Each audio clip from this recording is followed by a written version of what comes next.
का बहुत ही कठिन परिश्रम करके अपने परिवार के खर्चे को चलाता है, अपने परिवार की जिम्मेदारियों को पूरा करता है।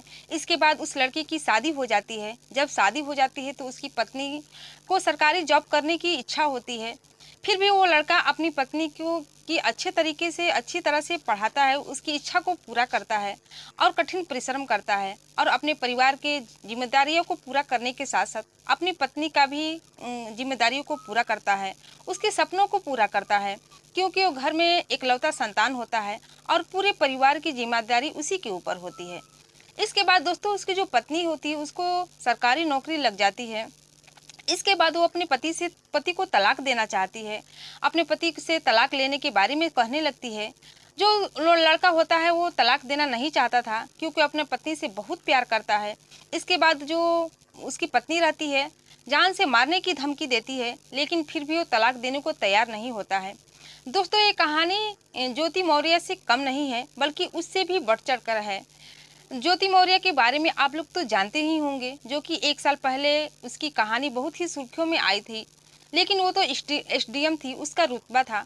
लेकिन ये लड़की तो एक पुलिस कांस्टेबल रहती है, फिर भी ये अपने आप पर उसको बहुत ही ज़्यादा घमंड रहता है। इतना घमंड रहता है कि कुछ कहा नहीं जा सकता। तो इसके बाद दोस्तों आगे होता है क्या, आइए जानते हैं इस वीडियो में। तो दोस्तों नमस्कार, मैं हूँ ज्योति कुशवाहा और आपका ज्योति फर्स्ट चैनल में तहे दिल से स्वागत है।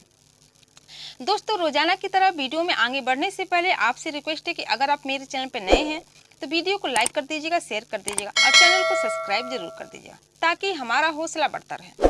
तो दोस्तों आज की जो ये सच्ची कहानी है, ये सच्ची घटना है बिहार के बेगूसराय की। उसमें एक विजय नाम का लड़का रहता था। वो एक गरीब परिवार से बिलोंग करता था और मेहनत मजदूरी करके अपने परिवार के खर्चे को उठाता था और वो मजदूरी करता था। इसके बाद उसकी कुछ दिनों के बाद उसकी शादी हो जाती है। दरअसल उसकी शादी बहुत ही कम उम्र में हो जाती है और परिवार के साथ साथ पत्नी की भी जिम्मेदारी उसके ऊपर आ जाती है। वो परिवार में इकलौता संतान होता है, इसलिए सब परिवार की जिम्मेदारी उसी के ऊपर रहता है। वो बहुत ही कठिन परिश्रम करके, कठिन मेहनत करके अपने परिवार को खर्चे को पूरा करता है, उसकी जिम्मेदारियों को पूरा करता है। इसके बाद जो उसकी पत्नी आती है उसका नाम रोशनी रहता है और वो लड़का का नाम विजय रहता है। ये तो दोस्तों जब उसकी पत्नी आती है तो उसे के पढ़ने की इच्छा होती है, तो विजय बहुत ही मेहनत करके अपनी पत्नी को पढ़ाता है, इंटर तक पढ़ाता है। इसके बाद जो उसकी पत्नी रोशनी रहती है कहती है कि मैं आगे पढ़ना चाहती हूँ और कुछ सरकारी नौकरी जॉब करना चाहती हूँ। जो उसका पति विजय रहता है वो अपनी पत्नी की इच्छा को पूरा करना चाहता है, अपनी पत्नी के सपने को पूरा करना चाहता है। वो पीछे नहीं हटता है, बेहद ही गरीब रहता है, फिर भी वो पीछे हटने वाला नहीं होता है। वो कठिन परिश्रम करने लगता है, बहुत ही मेहनत मजदूरी करने लगता है। इसके बाद अपनी पत्नी को पढ़ाता है और अपने परिवार को भी लेकर आगे बढ़ता है। फिर उसकी पत्नी पढ़ाई करने लगती है और पढ़ाई करने के बाद जब उसकी पढ़ाई पूरा करती है तो सरकारी नौकरी के लिए सोचने लगती है।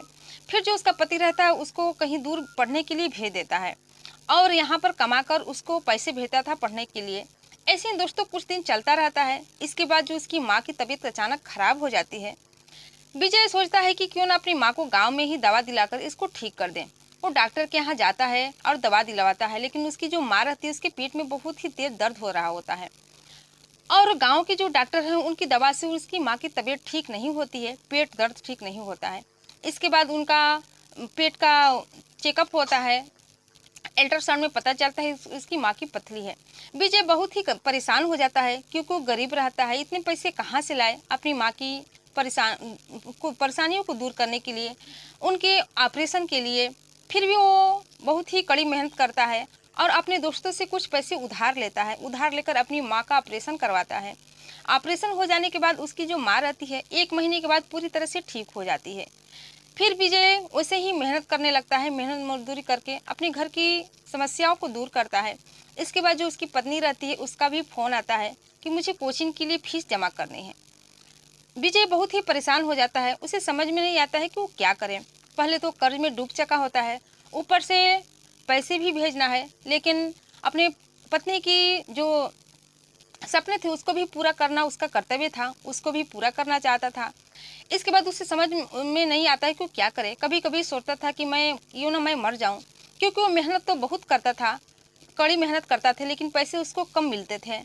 लेकिन फिर भी वो अपने जहाँ काम करता था वहाँ से कुछ पैसे उधार लेता है और उधार लेकर अपनी पत्नी रोशनी के पास भेज देता है, जो कि फीस जमा कर सके। इसके बाद दोस्तों ऐसे ही कड़ी मेहनत करके अपनी पत्नी के पास पैसे भेजता था। उसकी पत्नी जो रोशनी रहती है वो भी विजय से बहुत ही प्यार करती थी। वो हमेशा विजय से बातचीत करती थी, जब तक बात ना कर लेती थी वो आगे कुछ नहीं करती थी और दोनों की ज़िंदगी बहुत ही हंसी खुशी चल रही थी। विजय भी अपनी पत्नी को बच्चे की तरह प्यार करता था। दरअसल दोनों पति पत्नी के बीच में कोई अभी बच्चा नहीं था। जब शादी हुई थी तो जब भी विजय अपनी पत्नी से बच्चे की बात करता था, उसकी पत्नी जो रोशनी रहती वो कह देती थी कि जब तक मैं अपनी पढ़ाई पूरा ना कर लूँ, कुछ कामयाब ना हो जाऊँ, तब तक मैं बच्चे के बारे में नहीं सोचूंगी। इसलिए अपनी पत्नी से बेहद प्यार करता था और अपने परिवार को भी लेकर चल रहा होता है और कड़ी से कड़ी मेहनत करता है।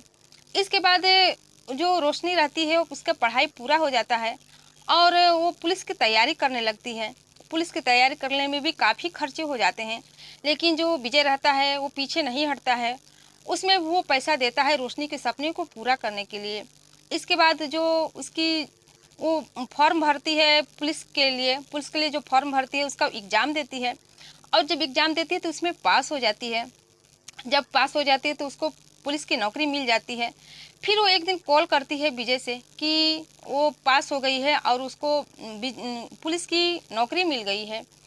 लेकिन विजय जो रहता है बहुत ही खुश हो जाता है। उसके परिवार वाले जब इस बात को सुनते हैं तो वो भी खुश हो जाता है। विजय सोचने लगता है कि चलो हाजी, आज हमारी मेहनत कर रहे थे हम, उसका वो कामयाब हो गया और मेरी पत्नी का भी मेहनत का फल मिल गया। वो भी बहुत मेहनत से पढ़ाई कर रही थी और परिवार से दूर रह रही थी।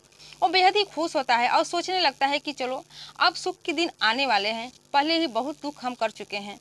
इसके बाद जो उसकी पत्नी रहती है ट्रेनिंग के लिए चली जाती है। जब ट्रेनिंग के लिए जाती है तो विजय से कभी कभार बात करती थी। धीरे धीरे उसका रुतबा बदलने लगता है, उसका मन कहीं और ही लग जाता है। वो विजय से बातचीत भी करना छोड़ देती है। विजय बेहद ही परेशान हो जाता है। वो एक दिन अपनी पत्नी रोशनी को कॉल करता है और कहता है कि तुम पहले से बदल चुकी हो, हम देख रहे हैं कि तुम हमसे अब बात नहीं कर रही हो, क्या बात है, क्या दिक्कत है, अगर कोई दिक्कत परेशानी हो तो मुझे बताओ। इस पर जो रोशनी रहती है कहती है कि अगर तुम पूछ ही रहे तो मैं साफ साफ बता देती हूँ, मैं तुमसे तलाक लेना चाहती हूँ, मैं तुम्हारे साथ नहीं रहना चाहती हूँ। इस पर विजय कहता है कि आखिर मुझसे क्या गलती हो गई कि तुम मुझसे तलाक लेना चाहती हो। उसकी पत्नी जो रोशनी रहती है कहती है कि हमारे साथ बड़े बड़े लोग घूमते हैं, बड़े बड़े गाड़ी में हम चलते हैं और तुम एक मजदूरी करने वाले हो, तुम्हारे साथ मेरी जोड़ी अच्छी नहीं रहेगी, कोई देखेगा तो क्या सोचेगा। इस पर जो विजय रहता है अपने बुरे दिनों को याद करने लगता है, सोचने लगता है कि कितनी मेहनत करके अपनी पत्नी को पढ़ाया, अपनी पत्नी को सपने को पूरा किया, इसके लिए अपनी पूरी ज़िंदगी लगा दी, पूरी अपनी शौक को हमने भूल गया, दिन रात मेहनत की, लेकिन आज वही पत्नी मुझे तलाक देना चाहती है, मुझे छोड़ना चाहती है। लेकिन जो विजय रहते हैं अपनी पत्नी से बहुत ही प्यार करते हैं, वो अपनी पत्नी को तलाक देना नहीं चाहते हैं। विजय कहते हैं कि मैं तुम्हें तलाक नहीं दूंगा। इस पर जो उसकी पत्नी रहती है कहती है कि आपको तलाक देना ही होगा। इसके बाद वो अब अपने पति से ज़्यादा फ़ोन भी नहीं करती थी और जब भी कॉल करती थी ट्रेनिंग के समय, जब भी उसको मौका मिलता था तो बस तलाक के ही बारे में कहती थी। कहती कि मैं कागज़ यहाँ से भेज दे रही हूँ, आप उसमें साइन कर दीजिए। लेकिन विजय तैयार नहीं होते हैं, वो साइन भी नहीं करते हैं। इसके बाद जब वो रोशनी का ट्रेनिंग पूरा हो जाता है तो अपने माता पिता के साथ अपने ससुराल आती है और जब ससुराल आती है तो विजय से तलाक के लिए प्रेशर डालने लगती है और कहते हैं कि आप तलाक दे दीजिए। लेकिन विजय साफ शब्दों में मना कर देते हैं कि मैं तुम्हें तलाक किसी भी कीमत पर नहीं दूंगा। और जो उसके माता पिता रहते हैं वो भी समझाते हैं कि बेटी तुम ऐसा क्यों कर रही हो, विजय बहुत ही अच्छा लड़का है, कैसे ही कितना ही मेहनत मजदूरी करके तुमको इतना काबिल बनाया है, इतना आगे बढ़ाया है और तुम आज उसी को तलाक देना चाहती हो। लेकिन रोशनी अपना ही अपने माता पिता की बात को सुनती है और ना ही अपने भाई की बात को सुनती है। वो अपने ही जिद पर अड़ी रहती है कि मुझे तलाक चाहिए। लेकिन जो विजय रहते हैं तलाक नहीं देते हैं। दोस्तों अभी तक दोनों पति पत्नी में तलाक नहीं हुआ है और आगे क्या होगा ये अभी हम बता नहीं सकते हैं। तो आप लोग से बस यही कहना चाहती हूँ कि अगर किसी को भी किसी के साथ खिलवाड़ नहीं करना चाहिए, क्योंकि विजय बहुत ही मेहनत करके अपनी पत्नी को पढ़ाता है और उनकी इतना काबिल बनाता है, लेकिन वही पत्नी आज अपने पति को धोखा दे देती है। उसे तलाक देना चाहती है। लेकिन आपसे यही प्रार्थना है आप लोग से, आप लोग कभी किसी के साथ ऐसा मत करिए।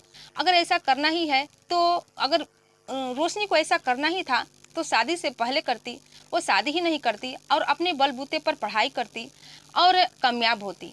लेकिन वो शादी के बाद जब मतलब था तो विजय से बातचीत करती और जब मतलब निकल गया तो अलग ही अपना रुतबा दिखाने लगी थी। तो इस कहानी से आपकी क्या राय है, कमेंट सेक्शन में ज़रूर बताइएगा। ये कहानी एसडीएम ज्योति मौर्य से कम नहीं है, बल्कि उससे भी आगे है। ये जो रोशनी है उससे भी आगे है। तो इस कहानी से आपकी क्या राय है, कमेंट सेक्शन में ज़रूर बताइएगा। और फिर मिलते हैं अगले दिन नई कहानी के साथ, नई वीडियो के साथ। तब तक के लिए जय हिंद, जय भारत।